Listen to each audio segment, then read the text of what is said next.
আগামীকাল সারা দেশে remembering hour heroes নামে নতুন এক কর্মসূচির ডাক দিয়েছে বৈষম্য বিরোধী ছাত্র আন্দোলনের একাংশ।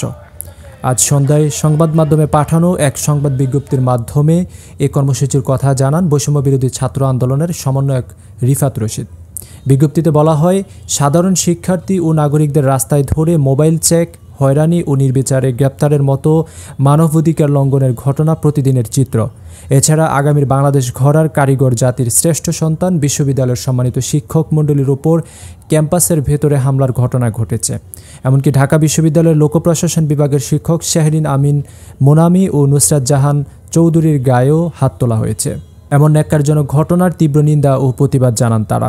এছাড়া একটি স্বাধীন দেশে এমন নজিরবিহীন মানবাধিকার লঙ্ঘনের ঘটনা জাতির জন্য অত্যন্ত লজ্জাজনক বলে উল্লেখ করেন তারা।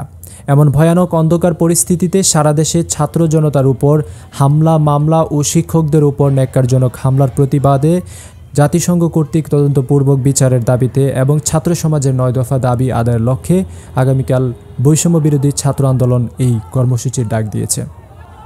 কুমিল্লার কাগজ নিউজ ডেস্ক।